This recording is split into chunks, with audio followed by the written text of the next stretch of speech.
Hi அஸ்ஸலாமு அலைக்கும். எல்லோரும் எப்படி இருக்கீங்க? வெல்கம் பேக் டு சுஜா சமையல்.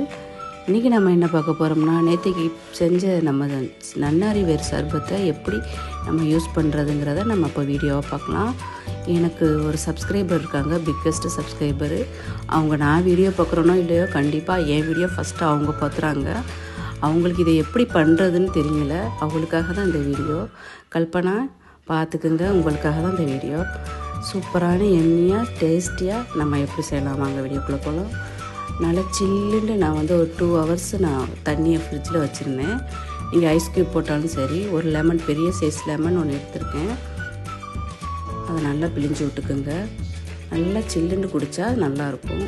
நம்ம நோன்பு வச்சுட்டு இஃப்தாருக்கு நோன்பு திறக்கிறப்போ சில்லுன்னு குடித்தா தான் நல்லாயிருக்கும். இப்போ நாம் செஞ்சு வச்சுருக்க சர்பத்தை நம்ம ஆட் பண்ணிக்கலாம்.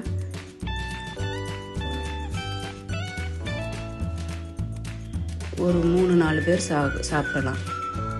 அந்த அளவுக்கு நான் பண்ணுறேன்.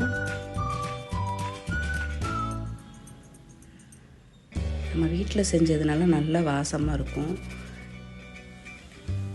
சப்ஜா விதை நான் ஒரு 1/4 மணி நேரத்துக்கு முன்னாடி ஊற வச்சுருந்தேன். இது நைட்டே ஊற வச்சுட்டேன். பாதாம் மிஸ்னு இது நம்ம ரோஸ் மில்க்கு போடுவாங்க, சர்பத்துக்கும் போடலாம். அவ்வளோதான்.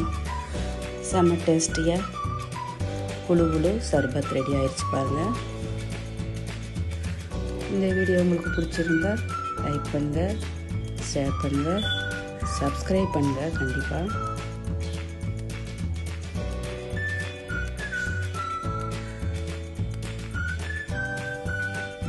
நான் 2 ஜூஸ் பண்ணியிருந்தேன். இது ஃப்ரூட் மிக்ஸர். இது நெக்ஸ்ட் வீடியோவில் நான் அப்லோட் பண்ணுறேன். இஃப்தாருக்கு நான் 2 ஜூஸ் பண்ணதை. ஓகே, இதுக்கு லென்த்தியாக போகும். நான் நெக்ஸ்ட் வீடியோவில் போடுறேன். ஓகே ஃப்ரெண்ட்ஸ், பாய். அஸ்ஸலாமு அலைக்கும். தேங்க்யூ ஃபார் வாட்சிங்.